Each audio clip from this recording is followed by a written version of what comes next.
Welcome to Love Lies Chronicles. I'd love to know what you think. Every comment helps me make the next story better. Subscribe to stay tuned.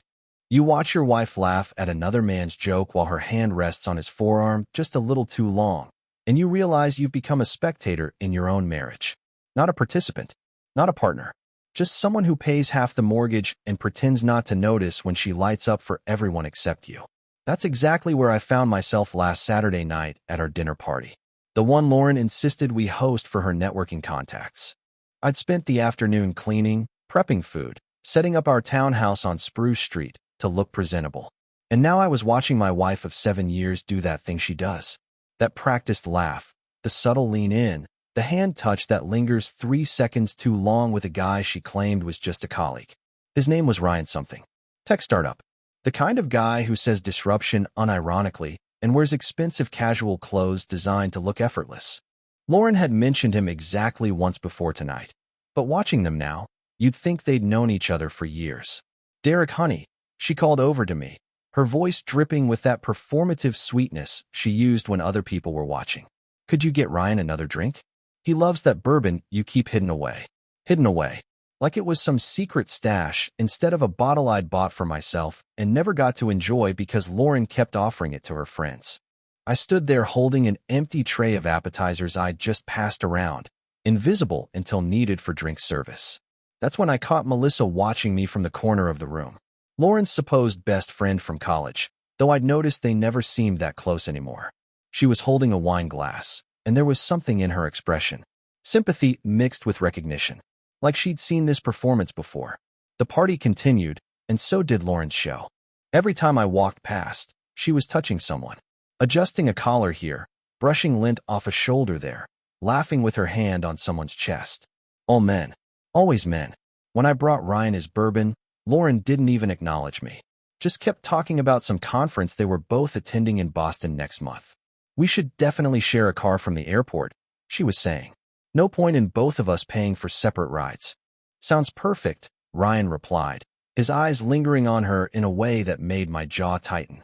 I caught Melissa's eye again as I walked back toward the kitchen. She'd moved closer, and now she was near enough to speak quietly. "That looked painful," she said, her voice low and sympathetic. "What?" I played dumb, but we both knew. Watching someone treat you like hired help at your own party. She took a sip of wine. "I've been watching it all night. Hell, I've been watching it for months." Before I could respond, Lauren's voice cut across the room. "Derek, we need more ice." Not "could you get more ice?" Not when you have a chance. Just a command, delivered while she was practically sitting in Ryan's lap on our couch. "I can help," Melissa offered, following me toward the kitchen. In the kitchen, away from the crowd, she leaned against the counter while I opened the freezer. "How long has she been like this?" Melissa asked directly. "Like what?" "Don't." Her voice was firm, but not unkind. "I've known Lauren since college. I've watched her cycle through these phases. But this?" She gestured toward the living room. "This is different. This is cruel." I dumped ice into a bucket, the cubes cracking loudly. "She says I'm being insecure, that I'm suffocating her with jealousy." That's what she said about her last boyfriend too, right before she cheated on him with the guy after that. Melissa's words hung in the air like smoke. I looked at her sharply. "What?" "Oh." She seemed genuinely surprised. "You didn't know Lauren's history? The pattern?"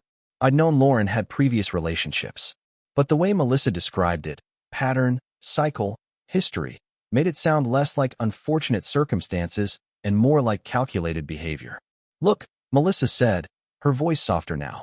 "I shouldn't have said that. It's not my place to." "No." I set down the ice bucket. "Tell me." She studied my face for a moment, then sighed. "Lauren gets bored. She loves the chase, the attention, the validation of knowing men want her. Once she has someone locked down, moved in, married, committed, she starts looking for the next thrill. But she never leaves first. She just makes the relationship so miserable that the guy either accepts being treated like garbage or walks away." "Why are you telling me this?" "Because I've watched you for 2 years at these gatherings, Derek. You're a good person. You deserve someone who treats you like you matter." She paused. "And honestly, I'm tired of watching my so-called best friend treat people like accessories." From the living room came Lauren's laughter, bright and musical. The laugh she never used with me anymore. "She's probably going to sleep with him," Melissa said flatly. Ryan, I mean, if she hasn't already. The Boston trip is just the convenient excuse. I wanted to argue, to defend my wife, to insist that Melissa was wrong. But I couldn't. Because deep down, I'd been cataloging the evidence for months. The late nights, the mysterious phone calls, the way Lauren recoiled when I tried to touch her, but lit up like a Christmas tree when any other man paid her attention. I should get back, I said, picking up the ice bucket. Derek. Melissa touched my arm, gently, briefly, nothing like the way Lauren had been touching Ryan all night. My number's on the contact list Lauren made for this party. If you ever need to talk to someone who won't gaslight you into thinking you're crazy, use it. When I returned to the living room, Lauren didn't even look at me, just took the ice bucket and smiled at Ryan like I was invisible. But Melissa watched me from across the room, and for the first time in months, I felt like someone actually saw me. The guests finally left around midnight. Lauren was in the bathroom, taking off her makeup, when I started cleaning up the remnants of the party. You can leave that until morning, she said, emerging in her robe. I'm exhausted. I kept collecting glasses. Did you have a good time? It was fine. Good networking. She checked her phone, smiling at something on the screen. Ryan seemed nice. Her smile didn't waver. He's very well connected. Could be useful. You two seemed pretty close. Now the smile faded. Don't start, Derek. I'm not starting anything. Just making an observation. Your observations always sound like accusations. She put her phone down with deliberate force. I'm going to bed. She walked past me without another word, and I stood there in our living room, surrounded by the debris of a party where I'd been invisible in my own home. My phone buzzed. A text from an unsaved number. Tonight looked rough. You okay? It was Melissa. I stared at the message for a long moment, then typed back. How did you know I'd still be awake? Her response came quickly. Because I've seen this before. She keeps you up, stirring in your own thoughts, while she sleeps just fine. Am I wrong? She wasn't wrong. I looked toward our bedroom, where Lauren was probably already asleep, unbothered by any of it. No, I typed. You're not wrong. 3 days later, I came home at my usual time to find Lauren getting dressed up. Not wear clothes. The black dress she wore when she wanted to impress someone. Where are you going? I asked, setting down my keys. Out with some colleagues. Networking dinner. She was applying lipstick in the hallway mirror, not looking at me. Which colleagues? Does it matter? That edge in her voice. The one that appeared whenever I dared to ask questions. It's Tuesday night. You didn't mention any dinner. She turned then, and I could see the calculation in her eyes. I don't need to report my schedule to you, Derek. I'm not a child. I didn't say you were. I'm just asking. You're always just asking. Just wondering. Just concerned. She made air quotes around the words. It's exhausting. What's exhausting is coming home to find my wife dressed up for a date, and... A date? She laughed, but there was no humor in it. This is exactly what I'm talking about. Your jealousy is out of control. It's not jealousy to wonder why. I'm going out. I'll be home when I'm home. She grabbed her purse and headed for the door. Lauren, wait. She stopped, hand on the doorknob. Is it Ryan? The pause before she answered told me everything. Among others, yes. It's a group dinner. She left, and I stood there in our townhouse, surrounded by the life we'd built together, and realized I was completely alone in it. My phone buzzed. A text from Melissa's number, which I'd saved after the party. Saw Lauren leaving. Looked like she was dressed to kill. You okay? I stared at the message for a long moment, then typed. How did you know? I live 2 blocks away. Sometimes I see her around the neighborhood, usually with men who aren't you. I'm sorry. I sank onto the couch, phone in hand. Another text came through. I'm at the park. The one with the fountain on 18th Street. If you need to get out of that empty house, I'll be here for another 20 minutes. No pressure. I looked around our townhouse. At the photos on the wall. Our wedding, vacations, moments that felt like they'd happened to different people. At the furniture we'd chosen together, though now I couldn't remember the last time we'd agreed on anything. I grabbed my jacket and left. I found Melissa sitting on a bench near the fountain, watching the water. She had ate a cup of coffee and looked completely at peace, like this was just a normal Tuesday evening. You came, she said when she saw me approach. I needed to get out of there. I figured. She gestured to the bench. Sit. I brought you coffee. Black, 2 sugars. Lauren mentioned it once, years ago. I took the cup, surprised she'd remembered. Thanks. We sat in silence for a moment, watching the evening crowd move through the square. Dog walkers, couples, People heading home from work. Normal lives, uncomplicated. Can I ask you something? I said finally. Anything. Why are you doing this? Helping me, I mean. Lauren's your friend. Melissa was quiet for a long moment. Lauren was my friend. Past tense. We roomed together in college, and for a while, she was great. Fun, spontaneous, loyal. But then I watched her do to 3 different guys exactly what she's doing to you. Each time, I told myself it was different circumstances, growing pains, whatever. But the pattern was always the same. So why stay friends with her? I didn't really. Not close friends. We just kept up appearances, you know? Mutual friends, occasional parties, the social media performance of friendship. But I stopped trusting her years ago. She turned to look at me. And then you came along, and I watched her land you. This genuinely decent person, and I thought maybe she'd changed. Maybe you were different. I wasn't different. No, you were exactly who she wanted. Stable, reliable. Someone who'd give her a nice life while she kept shopping for something more exciting. Melissa's voice was matter of fact, not cruel. I've been watching her treat you worse and worse for the past year. At some point, staying silent makes you complicit. She says I'm paranoid. That I'm seeing things that aren't there. Derek. Melissa shifted to face me fully. Last month, I saw her having lunch at Park with a guy who was definitely not a colleague. They were holding hands across the table.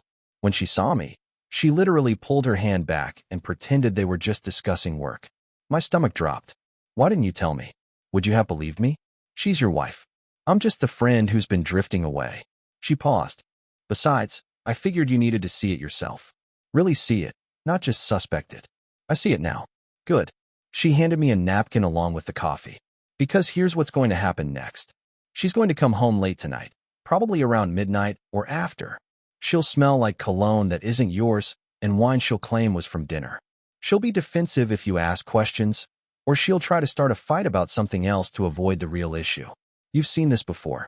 Every single time. Same script, different guy. I took a sip of the coffee. It was perfect. The right temperature, the right amount of sugar. When was the last time Lauren had made me coffee or remembered how I liked anything? What do? The question came out more vulnerable than I intended. Melissa looked at me with surprising gentleness. That's up to you. But here's what I know. As long as you accept being treated like this, she'll keep doing it. She's testing your boundaries, seeing how much you'll tolerate. And so far, you've tolerated everything. I don't want to lose my marriage. Derek. She put her hand on mine, just for a second. I think your marriage lost you a long time ago. You just haven't accepted it yet. My phone buzzed. A text from Lauren. Don't wait up. Running late. It was 8:45. Dinner would be barely started. I knew, with absolute certainty, that she wouldn't be home until much, much later. Let me guess, Melissa said, reading my expression. Running late? I nodded. And you're supposed to just go home, go to bed, and pretend you don't know what's really happening. Yeah. She stood up, and I realized how much taller she was than Lauren. More solid, more present somehow. Or, she said, you could not do that. You could stay out, have an actual conversation with someone who respects you, and let her wonder where you are for once. Is that what you're suggesting? I'm not suggesting anything. She smiled. I'm just saying my apartment is 3 blocks away. I have a really good bottle of wine I've been saving for the right occasion, and I'm a much better listener than I am advice giver. I looked at my phone, at Lauren's dismissive text, then at Melissa's open expression. I like that, I said. Melissa's apartment was nothing like the townhouse I shared with Lauren. Where ours felt staged and perfect, Lauren's aesthetic sensibilities on display, Melissa's felt lived in and real. Books everywhere, art that looked chosen for love rather than design, furniture that invited you to actually sit on it. Make yourself comfortable, she said, gesturing to a deep leather couch that had clearly seen years of use. Wine? Please. She returned with 2 glasses and a bottle of red that looked expensive. I bought this 3 years ago for a celebration that never happened. Figured tonight's as good as any. We settled on opposite ends of the couch, and for a few minutes, we just talked. Not about Lauren, not about my imploding marriage. Just talked. About the city, about books, about the small pleasures of daily life that I'd forgotten could be enjoyable. Can I tell you something? Melissa said after her second glass. I've been wanting to have a real conversation with you for about a year now. Why didn't you? Because you were married to my friend, and I have boundaries. Had boundaries. Still have them, technically, but they're getting fuzzier by the minute. She smiled at her own admission. What changed? I watched you at that party on Saturday. Really watched you. The way you tried so hard to be a good host, to make everyone comfortable, to support Lauren even while she was parading around with other men. And I thought, this is a man who deserves better than invisible. I don't feel invisible right now. Good. You shouldn't. She shifted slightly closer. You know what I see when I look at you? What? Someone who still believes in partnership, in showing up, in actually caring about the person you're with. She paused. Lauren doesn't value any of that, but someone else would. The way she said someone else made it clear she meant herself. Melissa, I'm not asking you for anything, she interrupted gently. I'm just saying I see you. Actually see you. And I think you should know that someone does. My phone buzzed again. Lauren, definitely won't be home before midnight. Don't be dramatic about it. Melissa saw my expression change. Let me guess. She's staying out even later, and you're not supposed to have feelings about it? Something like that. So here's a radical thought. She set down her wine glass. Don't go home. Stay here. We'll order food, watch something terrible on TV, and you can remember what it's like to spend an evening with someone who actually enjoys your company. Lauren will lose her mind. Will she, though? Or will she be annoyed that you're not sitting at home waiting for her like usual? Melissa raised an eyebrow. There's a difference between someone missing you and someone being irritated their audience isn't in position. I thought about my empty townhouse, about sitting there alone, imagining what Lauren was doing, about the knot of anxiety and anger that had become my constant companion. Okay, I said. Okay, let's order food and watch something terrible. Melissa's smile was radiant. Best decision you've made all week. We ordered Thai food and ended up watching a documentary about competitive dog grooming that was so absurd we couldn't stop laughing. And somewhere between the pad thai and the third wine glass, I realized I was happy. Actually, genuinely happy. For the first time in months. My phone stayed silent. Lauren wasn't checking on me, wasn't wondering where I was. She simply expected me to be home, waiting, whenever she decided to return. At 11:30, Melissa caught me checking my phone for the 10th time. You can stay, she said quietly. Guest room, couch, whatever. You don't have to go back there tonight if you don't want to. I should probably. Should. That's the word of someone who's been trained to put everyone else's comfort before their own. She was right. I didn't want to go home. Didn't want to lie in bed pretending to sleep while I waited to hear if Lauren would even come home at all. Guest room, I said. If you're sure. I'm sure. She stood and offered her hand to pull me up from the couch. Welcome to door number 2, Derek. It's nicer over here. I woke up in Melissa's guest room to the sound of my phone exploding with notifications. 17 texts and 5 missed calls, all from Lauren. The messages started confused. Where are you? Then progressed to annoyed. This is ridiculous, call me. And escalated to furious. How dare you not come home? I was reading through them when Melissa appeared in the doorway with coffee. She noticed you're gone, Melissa observed, reading my expression. At 6:47. Not when she came home last night. Not when she woke up. When she went to start her morning routine and realized I wasn't there to be invisible. What time did she even get home? I checked the security app on my phone. We had a smart lock on the front door. 2:43. For a work dinner that started at 7:30. Melissa handed me the coffee. So she was out for 7 hours at a networking dinner. Came home at almost 3 in the morning. And now she's mad that you weren't there waiting for her? That about sums it up. My phone rang. Lauren. I answered on speaker. Where the hell are you? Her voice was sharp, angry. Out. Out. Out where? You didn't come home last night. Neither did you. Not until almost 3. Silence. Then, I told you I'd be late. You said midnight. It was 2:43. I know because I checked the door log. You're tracking me now? That's insane, Derek. You need help. Melissa's eyebrows shot up at the gaslighting attempt. I put the phone on the dresser so I could get dressed while we talked. I'm not tracking you, Lauren. I checked our own front door to see when you came home. And you're avoiding the question. Where are you now? At a friend's. Which friend? Derek. Which friend, Lauren? Because you have the right to know where I am, but I don't get the same courtesy? This is different. How? Because you're my husband. You're supposed to come home. And you're my wife. You're supposed to not stay out until 3 in the morning with other men and then gaslight me when I have questions about it. Another silence. When she spoke again, her voice had shifted. Colder, more calculated. You know what? I'm done with this. I'm done with your jealousy, your paranoia, your constant neediness. Either you accept that I need space and freedom in this marriage, or we're done. Those are your options. I looked at Melissa, who was leaning against the doorframe, sipping her coffee, watching this play out. Accept being disrespected, I said slowly, or walk away. That's what you're saying. I'm saying accept that I'm not going to live my life on your terms. And I'm saying I'm not going to live mine on yours. So that's it.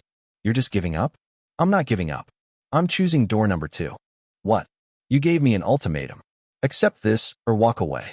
I'm walking. Lauren hung up on me. For about 30 seconds, I felt the panic rise. That instinct to call back, to smooth things over, to fix it. Then Melissa handed me a fresh shirt. Fits better than going home for yours, she said. What's your plan? Honestly, I have no idea. Well, I have a suggestion. Let's go get breakfast. Somewhere public. Somewhere Lauren's likely to see or hear about it. Why? Because right now, she thinks you're at home spiraling, panicking, preparing to apologize. She doesn't think you've actually chosen door number 2. Let's make it crystal clear that you have. 30 minutes later, we were sitting outside at La Colombe, the coffee shop where everyone in the neighborhood eventually showed up. Melissa had insisted on a table right on the sidewalk. You're being strategic about this, I observed. I'm being honest about this. I've wanted to have coffee with you in public for over a year. Lauren made it weird by acting like I was a threat anytime we had a conversation. Now she doesn't get a vote. She reached across the table and took my hand. Not tentatively, not secretly, just held my hand like it was the most natural thing in the world. Is this okay? She asked. Yeah, I said, surprised by how okay it was. It really is. That's when I saw Sarah Jennings from 3 doors down walking her dog. She saw us, did a double take, and I watched her pull out her phone immediately. Friend of Lauren's? Melissa asked, following my gaze. Neighbor. They get coffee together twice a week. Perfect. Melissa didn't let go of my hand. Let her look. 20 minutes later, my phone started buzzing. Not Lauren this time, but mutual friends, neighbors, people from our social circle. The text from Sarah herself was almost polite. Hey, saw you at La Colombe. Everything okay? Does Lauren know you're having breakfast with Melissa? I showed it to Melissa. She grinned. How do you want to respond? What would you suggest? The truth. Always the truth. I typed. Lauren told me this morning to either accept her staying out until 3 in the morning with other men or walk away. I chose to walk. Yes, she knows. Send it, Melissa encouraged. To everyone who's asking. I did. Then I took a photo of our breakfast. Melissa laughing at something I'd said, the coffee, the morning sunlight, and posted it to my Instagram story with the caption, door number 2 is looking pretty good this morning. Within 15 minutes, the reaction was nuclear. Comments, direct messages, texts from people who'd apparently been watching my marriage implode and waiting for someone to say something. Jake Henderson wrote, Dude, finally. We've all been watching her treat you like garbage. Rachel Kim, about time. She was with Ryan at Bar Bombin last week practically sitting in his lap. David Morrison, brother, I saw her at some whiskey bar 2 months ago with some other guy. Didn't want to say anything but man, good for you. Melissa watched the notifications pile up. You're getting a lot of validation right now. People knew. People always know. They just don't want to be the one to say it. My phone rang. Lauren. Don't answer, Melissa said. Not yet. Let her sit with it. It rang for more times. Then texts started coming. Lauren, take down that post right now. How dare you embarrass me like this? Melissa of all people? You're sleeping with my best friend? Everyone is calling me asking what's going on. This is beyond cruel, Derek. I showed the texts to Melissa. She read them and shook her head. Notice how every single message is about her embarrassment. Her image. Not one word about your feelings, about the marriage, about what she did to cause this. She was right. Even now, facing consequences for the first time, Lauren was only concerned with how this looked. Another text. Lauren, I'm coming to find you. We're talking about this now. She's on her way, I told Melissa. Good. Let her come. Let her make a scene. Let everyone see who she really is. We stayed right where we were, holding hands across the table, drinking our coffee. Waiting. Lauren arrived 12 minutes later, still in yesterday's clothes. Her hair messier than I'd ever seen it. Her face flushed with anger and something that might have been panic. She stopped dead when she saw us. Saw our hands together on the table. Saw how comfortable we looked. You bastard, she said, loud enough that everyone on the patio turned to look. You absolute bastard. Lauren, I started. Don't. She held up a hand. Don't you dare act like you're the victim here. I'm gone for one night, and you immediately run to my best friend? How long has this been going on? Since you told me to accept being disrespected or walk away, I said calmly. I walked. About 8 hours ago. You're sleeping with her. I slept in her guest room after you stayed out until 3 in the morning with Ryan. People were definitely watching now. Recording, probably. The digital audience was gathering. This is insane, Lauren said, but her voice had less conviction. She could see the faces around us, could see that public opinion was not on her side. What's insane, Melissa said quietly, is treating your husband like garbage for months and then being shocked when he finally stops tolerating it. Lauren turned on her. You've wanted this the whole time. You've been circling him like a vulture. No, Melissa said firmly. I've been watching you destroy something good and waiting for him to realize he deserved better. He finally did. Lauren looked between us, and I could see her trying to figure out which angle would work. The hurt wife? The betrayed friend? The victim? She settled on victim. After everything I've done for you, she said to me, her voice breaking strategically. After 7 years of marriage, you throw it away for one fight? It wasn't one fight, Lauren.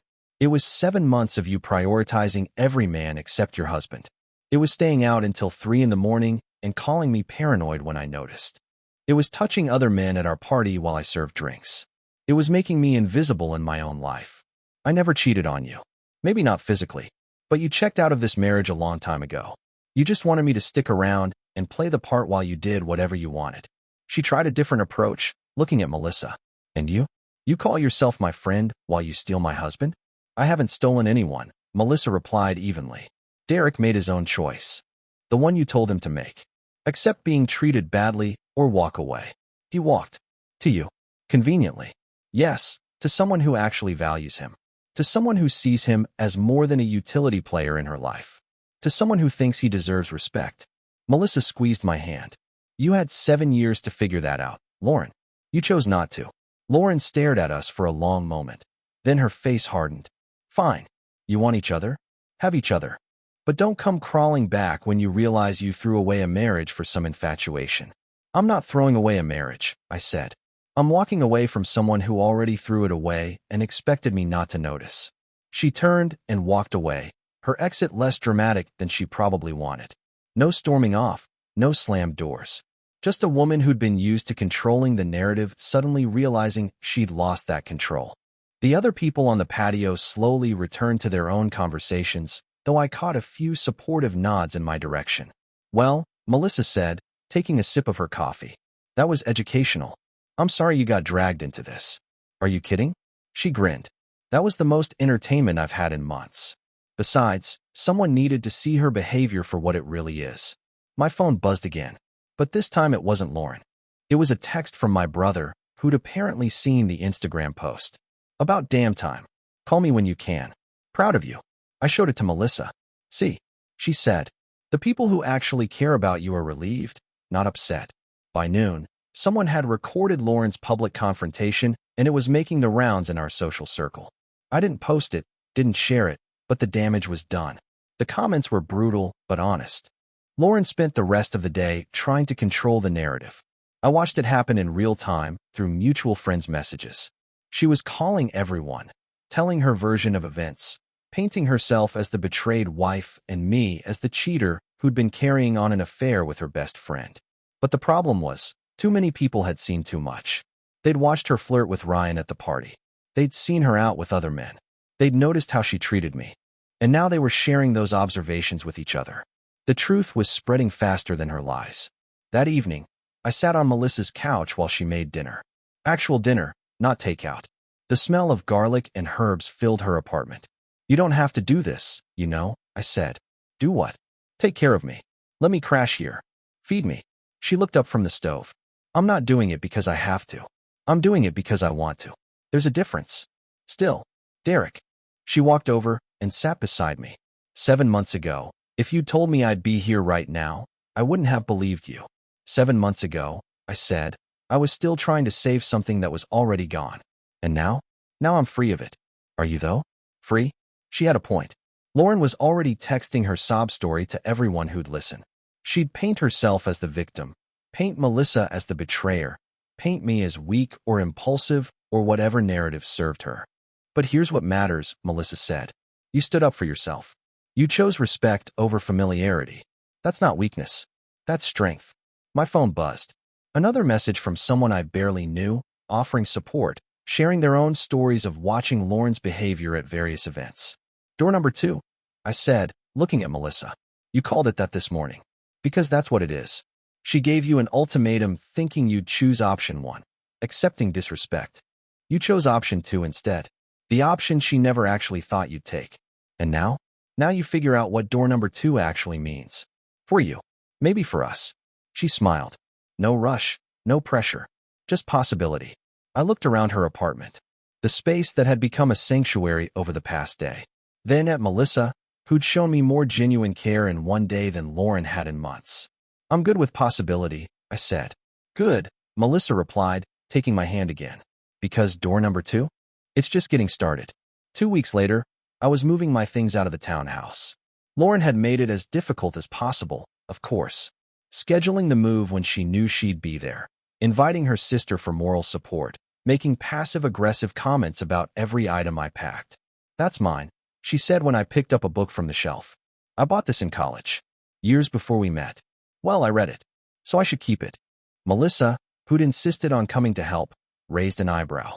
That's not how ownership works, Lauren. Lauren glared at her. Nobody asked you. Actually, Melissa said calmly, Derek asked me. Because unlike some people, when Derek asks for help, people show up. I could see Lauren fighting the urge to escalate. Her sister touched her arm, a gentle reminder that causing a scene wouldn't help her narrative. The move took 4 hours. 4 hours of Lauren's pointed silence broken by occasional cutting remarks. But every time she tried to get under my skin, I'd look at Melissa, who'd smile or roll her eyes or make some quiet comment that reminded me why I was doing this. When we finally loaded the last box into the truck, Lauren followed me out to the street. This is really it, she said. 7 years, and you're just done? I'm done being treated like I don't matter. If that means the marriage is over, then yeah, this is really it. You'll regret this. Maybe, but I'll regret staying even more. She had no response to that, just turned and went back inside, closing the door firmly behind her. Melissa touched my shoulder. You okay? I looked at the townhouse, at the life I was leaving behind, then at the truck full of my belongings, ready to move into Melissa's apartment temporarily while I figured out my next steps. Yeah, I said, I really am. 6 months later, I was standing in Melissa's apartment, which had slowly become our apartment. My books on her shelves, my coffee mug next to hers in the cabinet, my toothbrush in the bathroom. We hadn't rushed anything, hadn't jumped from one relationship into another without breathing room. We'd taken it slow, let things develop naturally, built something based on actual partnership instead of possession. I'd heard through mutual friends that Lauren had moved on quickly. There was a new guy, someone from her networking circle. They'd been seen around the neighborhood, her doing the same performance she'd done with everyone else. The touching, the laughing, the spotlight-seeking behavior that I now recognized as her pattern. I felt nothing about it. No jealousy, no regret, just a distant recognition that she was still running the same script with a different actor. You're thinking about her, Melissa said, coming up behind me. How did you know? You get this look. Far away but calm. Like you're observing something from a distance. Is that bad? No. She wrapped her arms around me. It means you've processed it. Moved on. That's healthy. I turned to face her. Can I tell you something? Always. I'm happy. Actually, genuinely happy. And I didn't think that was possible 6 months ago. She smiled. That's because you chose door number 2. Best decision I ever made. We stood there in the morning light, in the apartment that felt like home in a way the townhouse never had. And I realized that sometimes the best thing you can do for yourself is take the option people assume you'll never choose. Walk away. Choose yourself. Find someone who actually sees you. Door number 2 had opened to a life I didn't know I could have. And I wasn't looking back. Dear listeners, that's our ending. If it resonated, subscribe to support the channel. See you next time.